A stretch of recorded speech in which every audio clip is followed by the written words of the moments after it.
Thank you very much for the kind invitation. It's really a great pleasure of mine to speak here about the g-2 of the muon from lattice QCD and experiments, and look at the claim that we have a 4.2 sigma discrepancy.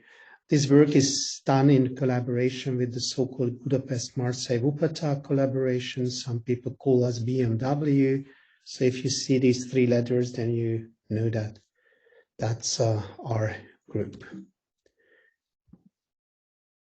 So perhaps you have heard in April that Fermilab announced a new result on the muons g-2 experiment, and on the same day, Nature published our lattice results, and it was everywhere in the press, from the Frankfurter Allgemeine Zeitung to Forbes magazine, from the Wall Street Journal to Le Monde.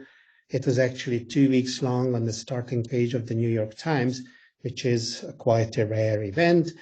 And even more, in December last year, it got one of the breakthroughs of the year, claiming that on the same day experimenters released their result, one team of theorists published a calculation that they argued increases the standard model prediction and closes the observed gap. So what it is all about. This is the main picture I want you to bring home with you. So this is the Fermilab result, these red points with the error bar for the muon's magnetic moment showing here, and I'm listing here only the 8th and 9th digits. This is in very good agreement with the 20-year-old Brookhaven result, and if you average them, then you get these purple band. And this is 4.2 sigma away from the muon g-2 theory initiative, which is over 130 physicists calculating the magnetic moment of the muon in the standard model, and that's represented by the green band.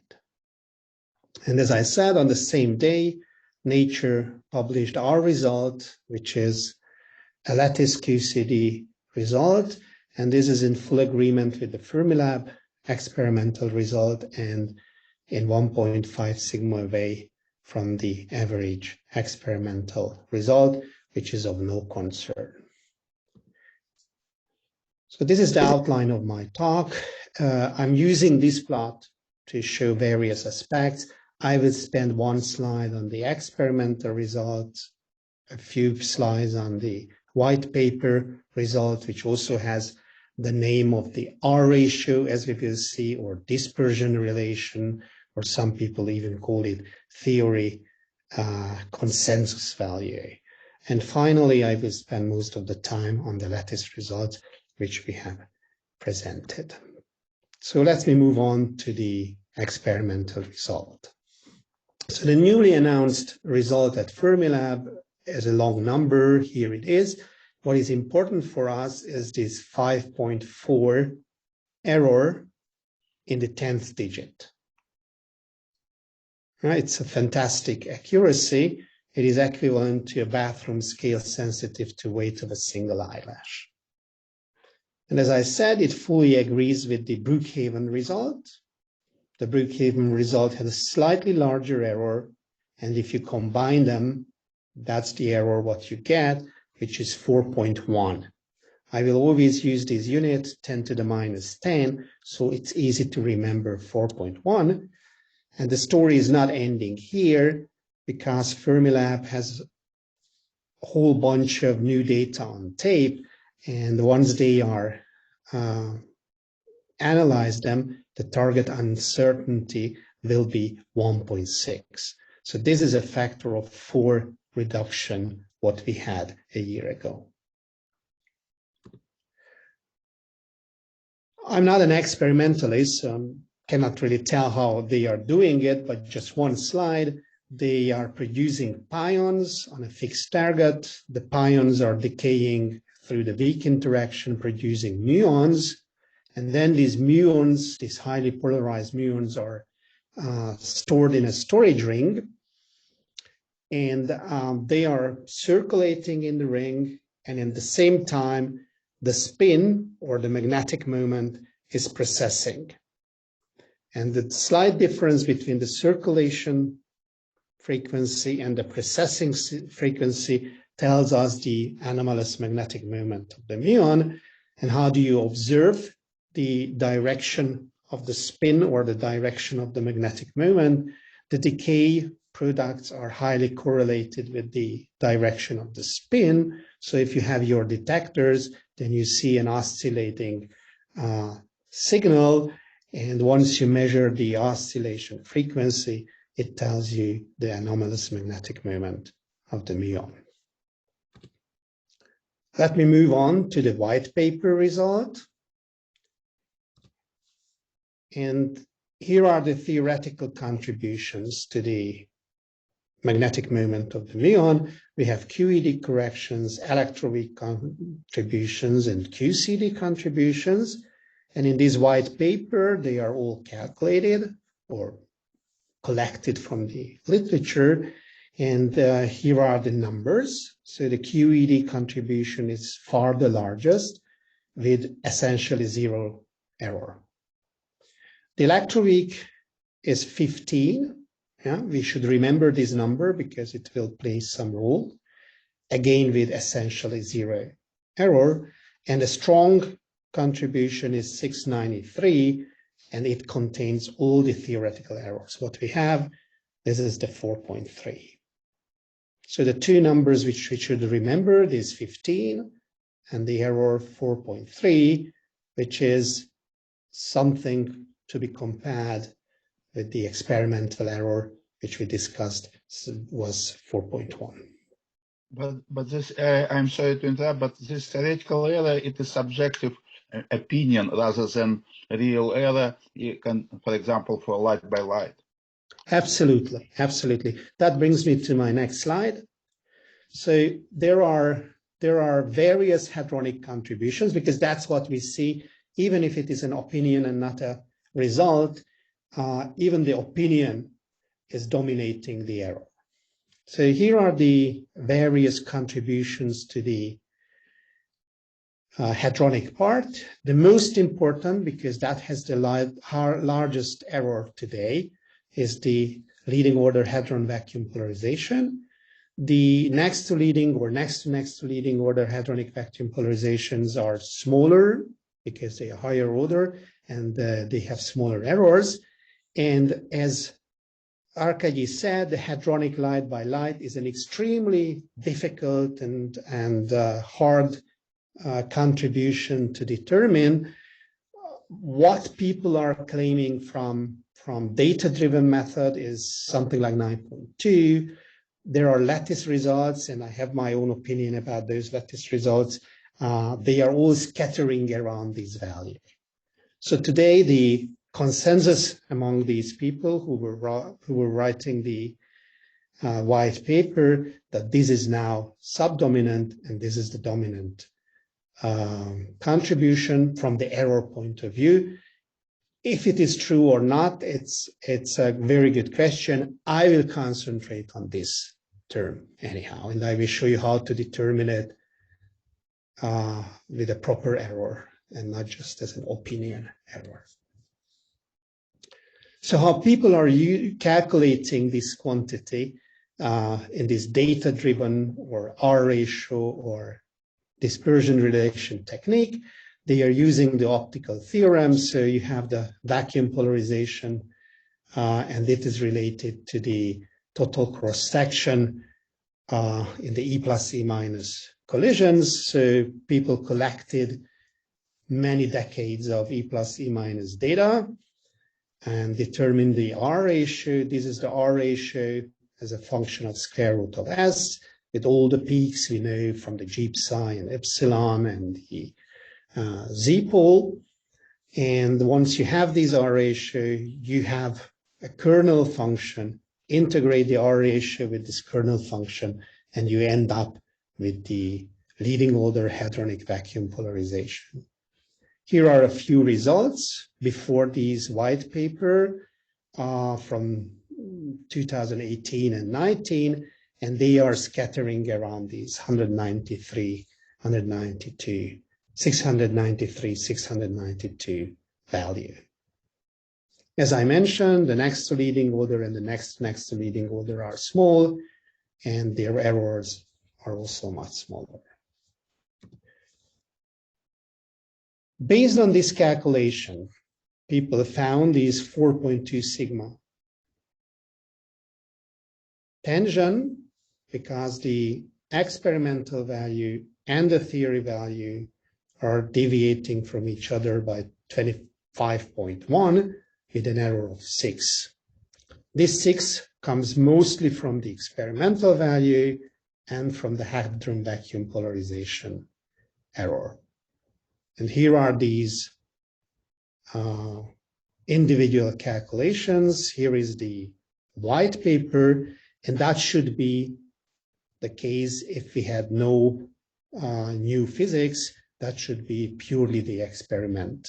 That's 0, so they are 25 smaller than the experiment. And this 25 is huge, so it is almost twice as large as the electroweak contribution. You remember the electroweak contribution was 15. So what do we have as a prospect for the future? So if the Fermilab plan is going on as I overlined or outlined, and the theory has the same error, then we will have a 6 sigma instead of 4.2. 5 sigma is the discovery limit, so it would be slightly above that limit. If we were able to reduce somewhat the light by light and cut the hadron vacuum polarization accuracy by a factor of 2 or 2.5, then we could get an 11 sigma discrepancy. So that's for people who are hoping for new physics. If you think about a no new physics scenario, then you need to increase the hadron vacuum polarization by 4% or the light by light contribution by 360%. This is very unlikely. But these are the prospects we have for the future. So let me move on to the lattice results of our collaboration, the BMW collaboration. So what we are doing, we are measuring on the lattice the current correlator. This is CT. And with a given kernel function, which describes the electronic part of this diagram, we can integrate these current correlation and obtain the hadronic part of the vacuum polarization. And this is the KT times CT, what we have to integrate as a function of t in the Euclidean time. There is a short distance behavior, there is a peak, and there is a large distance behavior. And the red points are the results from 2017. As you see, there were large errors here, but that's nothing new. The larger the distance, the larger the error. And in 2020, we were able to push down the error considerably, push down the noise, and I will say a few words on that. But this is the framework on the lattice in one slide. So we had altogether 6 lattice spacings from 0.13 Fermi to 0.064 Fermi, which allowed us to have a controlled continuum limit extrapolation. The box size was 6 Fermi most of the time, but we had 11 Fermi to study finite volume effects. And here are the quark masses. So this is the light quark mass on the horizontal axis and the strange quark mass, or a proxy for the strange quark mass, on the vertical axis. 1 is the physical value. So this is the light quark mass physical value, and this is the strange quark mass physical value. So this is actually the physical value of these quark masses. And as you see, all of our lattice points are scattered around the physical value, so we can easily interpolate to the physical point. Here are the number of configurations, what we collected, and as you see, as the lattice spacing is decreasing, we are working with more and more configurations. So it was a very surprising result for us and also for the literature, for other lattice groups, to go to such a small error, and you will see some other results soon. And the reason why we were able to do that is fourfold. So there are QED correction, there is the lattice spacing determination, there is a noise reduction and finite volume correction. So let me show you one slide on each question. So the lattice spacing A enters into the A mu determination by two ways. One of them is the physical value of the muon, and the other is the physical value of pion, kaon, and so on and so forth. As a rule of thumb, we can say that if you have an error on the scale determination, then the error on A mu from the scale determination will be twice as large, the relative error. So 1 per mil on the scale means 2 per mil on A mu. So that's why it is very important to push down the error on the scale, the error on the lattice spacing. So we had two techniques to determine the lattice spacings. One of them was M omega, which is very well known in the PDG. It has a moderate quark mass dependence and can be very precisely determined on the lattice. And when we were determining the separation of the isospin breaking effects, we used the so-called W0 scale setting, which is also moderate MQ dependence, can be very precisely determined on the lattice using the Wilson flow or gauge flow. Unfortunately, it has no experimental value because in experiments you cannot carry out the gauge flow, but you can determine the dimensionless combination M omega times W0, and you obtain the physical value for W0, which is written here. So that was the scale determination. Let me say a few words on the Noiseover signal in the current correlation. And as I mentioned, in 2017, we had these large errors at large distances, and we were able to push it down using a low mode averaging technique, which uses exact all-to-all quark propagator in the infrared and stochastic in the UV.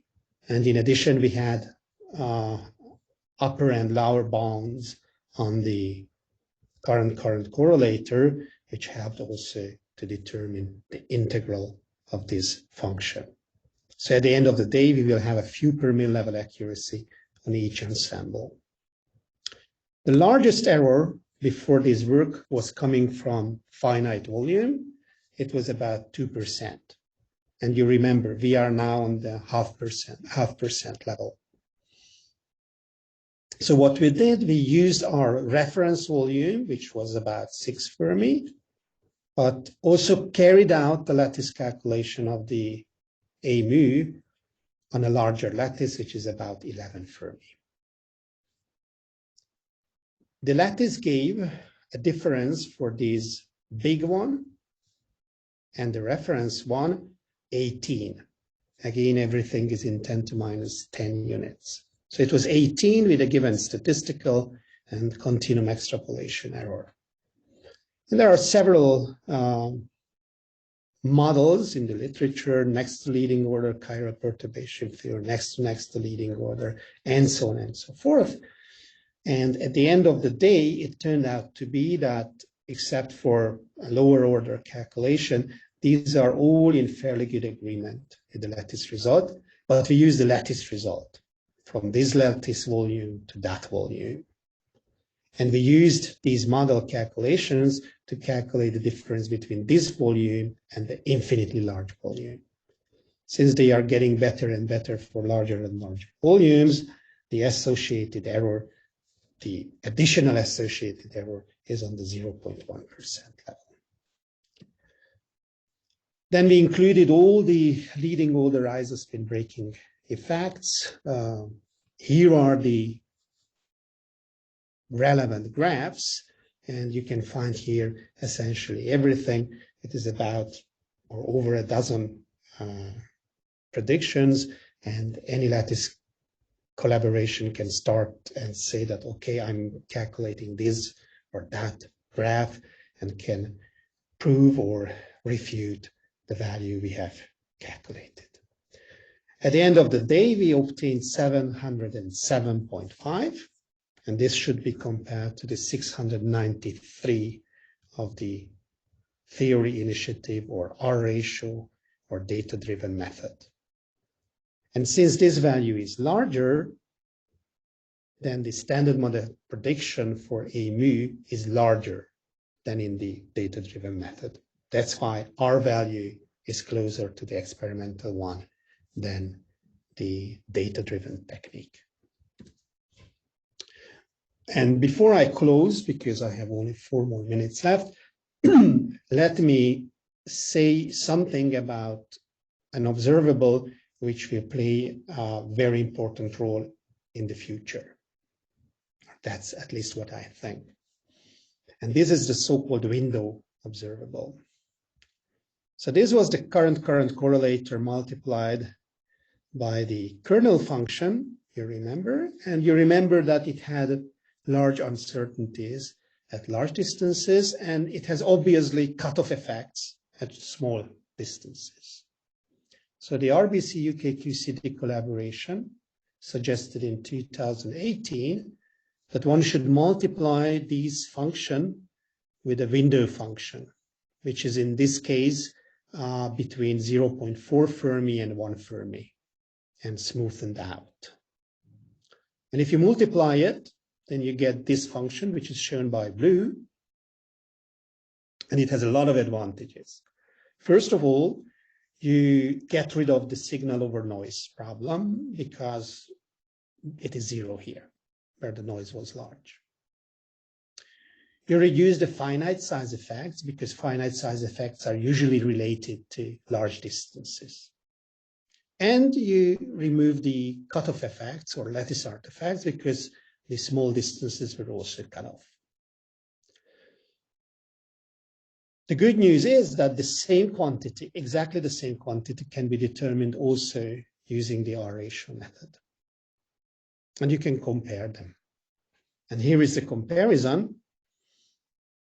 The R ratio method gives 200 in these 10 to the minus 10 units.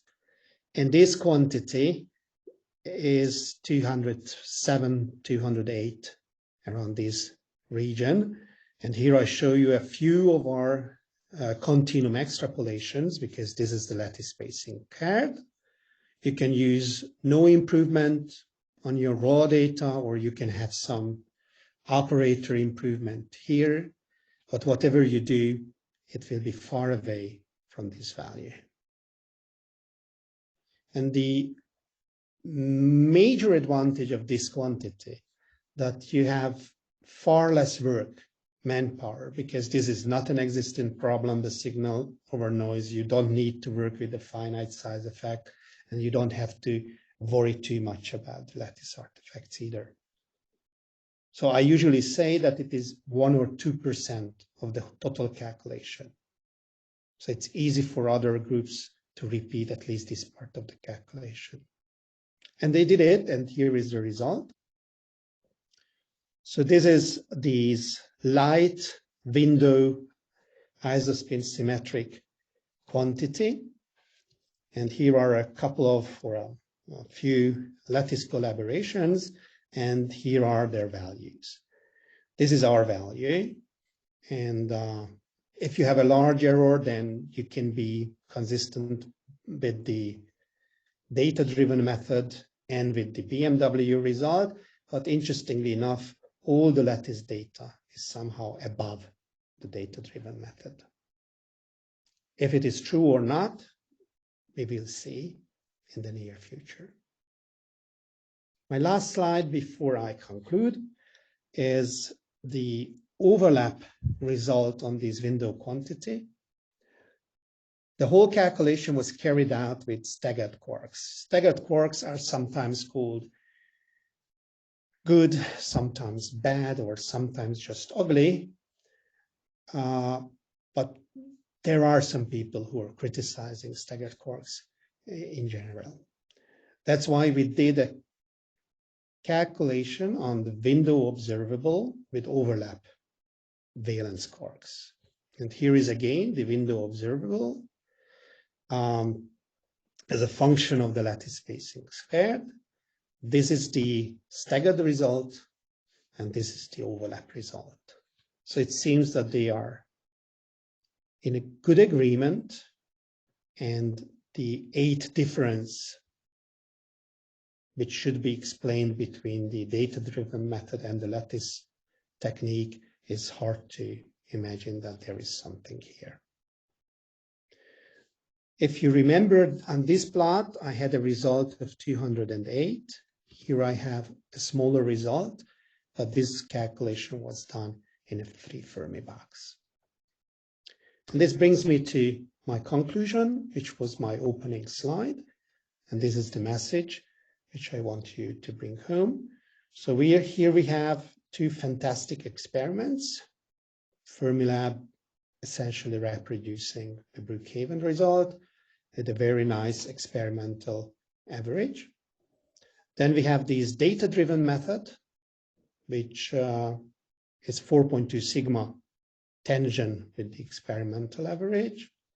And using our lattice data or lattice result, because he just used the Lagrangian and no input from decades old E plus E minus experiments, the tangent is essentially not there.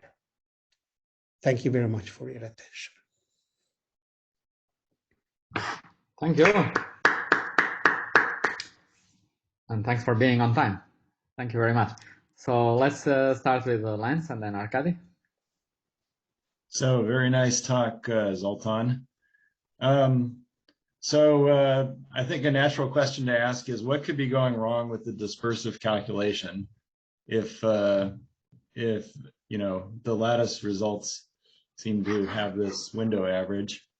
Do you have any ideas whether it's experimental input, some subtlety of missing some QED radiative corrections? What do you think?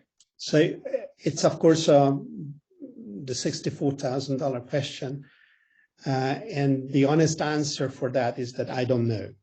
Yeah? But there are, as I said, new experiments, old experiments which are going in to this calculation, and just one comment on this explanation. So the 2 most recent and most precise, and modern experiments are Chloe and Babar.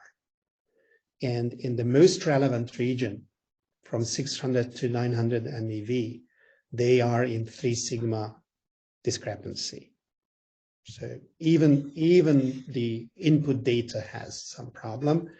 The white paper followed the PDG, how to deal with cases where you have such a tension between the experimental data by inflating the error somewhat. But of course, it cannot be that both of them are true. Only one of them can be true. But even if you threw out the one that was most discrepant, I got the impression that wouldn't make that big a difference. Maybe say it again, wrong. sorry, I didn't hear you. Where you say that Chloe and Babar are 3 sigma off. Mm-hmm. Let's just throw out the one that is furthest from, that causes the biggest discrepancy. That's a very good point. Then what would be the significance? I think it would still be pretty large, wouldn't it? So that's a very good idea. So actually I have repeated this calculation, this Keshavarzi calculation, and I got exactly the same number. All the digits are the same. So there are here 5 plus 3, 8 digits, and all the 8 digits are the same. And that's how I determine the window observable too. But it is not so easy, or at least I was not able to do that, or I didn't invest enough time to do that, to throw out, for instance, Chloe, because the data set which I received collected collected all of the data and all of the correlations, and it's a complex issue. And I'm lobbying these people that do that. They haven't done it. But my problem is that with the window, even if we keep, for instance, just Babar, because Babar is somewhat larger than. They're closer, yeah. Yeah. So if we keep Babar, still in the window observable, we will have some discrepancy. Yeah, so I don't think the discrepancy between the two experiments is enough. I think it has to be. So one other thing which I read, and I think it's an interesting idea, but that's why we have to push all three further on. So the experiment, lattice, and the data-driven method. An interesting idea that the luminosity is usually determined by Baba scattering, and it can be that we think that the luminosity is larger than it should be because there is a 1 GeV dark photon. So the scattering amplitude is larger, but actually the luminosity is smaller than we think. And if the luminosity is smaller, then the R ratio. All right, fascinating. That somehow solves the problem, but there are many things, many things, many opinions, and I think it's good that people are thinking about that. Arkady, please. Okay, thank you, Zoltan, for kind of very nice presentation of the problem or whatever in the result. But no, my question is more or less along the same direction when Lance was talking about. No, I'm trying to, first of all, to emphasize a point, which is kind of evident, but still, that it's not about G-2. It's about discrepancy between, kind of a plus or minus experiment and this calculation, right? Because forget about G-2. I mean, it is still this kind of discrepancy between dispersion integral, and your result. And then, I mean, okay, I understood your idea about darkness of the problem, but still, my impression is that I agree with Lance that this discrepancy between different experiments, including, in particular, this kind of, this Frascati experiment, where there is some subtleties between, that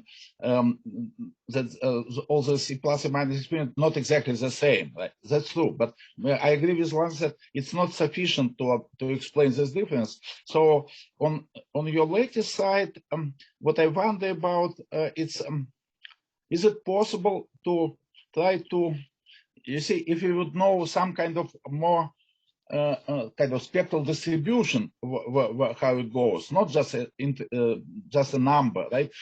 Because then, because what would be absolutely crucial to find out which range is important. I mean, in discrepancy, and I'm kind of believe that once you have this kind of very precise lattice calculation, you can try to invent something which would help kind of different type of integral, not that the one, and this different type of integral would have sensitivity to a different range, and it would be, it would be helpful to find out where discrepancy comes from.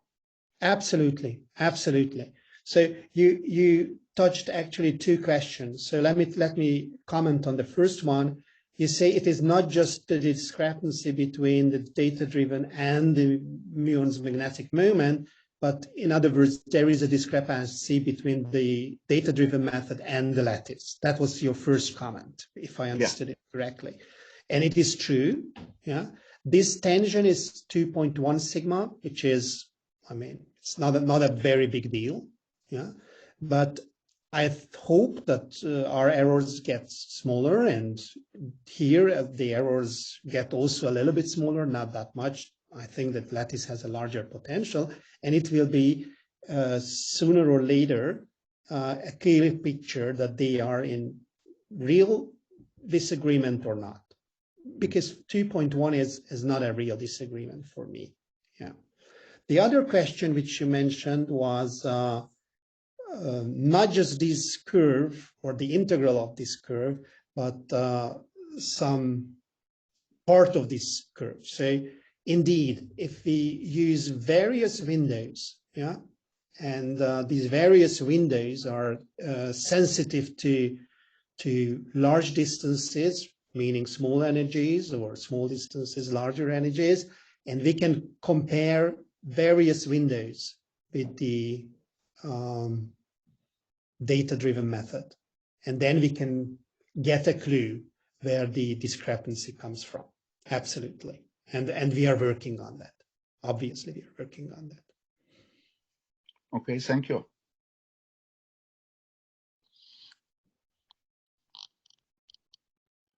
Marek?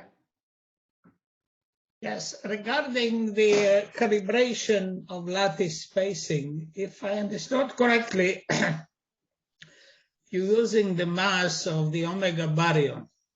That's correct.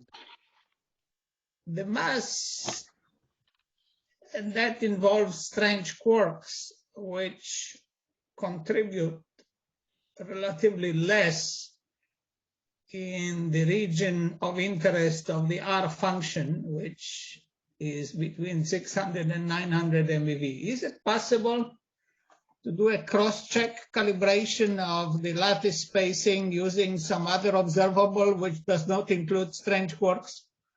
Oh, absolutely. Absolutely. So there are many cross-checks we have carried out. The F pi, Fk contains also strange quark, but the F pi, Fk, M omega, the nucleon mass, these W0, so there are really cross-checks everywhere to set the scale. But at the end of the day, omega played the most important role in the sense that the error is so small on the lattice. Yeah? So it's a very good balance between the lattice and the experiment, because we know the proton mass better than the omega mass, but to determine the proton mass with the same accuracy is much harder than to determine the omega mass. The lighter the quark is, the noisier the propagator and the noisier. But you are confident that this is not an issue? I am pretty confident that this is not an issue. Yeah. So Thank there are many things which were done, as I said, F pi, Fk, M omega, and W0, and they all agree. They all agree. But you know, it has an error. It has an error. Our scale, every scale. I mean, every lattice spacing has an error here. Yeah, has an error, and it's a delicate discussion if the error is correctly given, or 20% larger would be more appropriate. And we put out our paper in 2020, I think January or February, and we waited half a year just to collect the reactions of the community. And then we built in all those comments, and one of the comments was actually on the lattice spacing, and we reanalyzed it, and it increased slightly the error. It remained in the same ballpark within 1 sigma, but we reanalyzed it and did it before we submitted the paper to be published.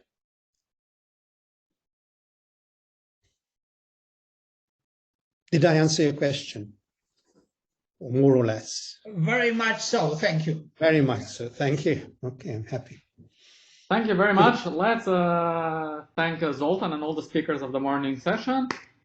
And we have 10 minutes for a quick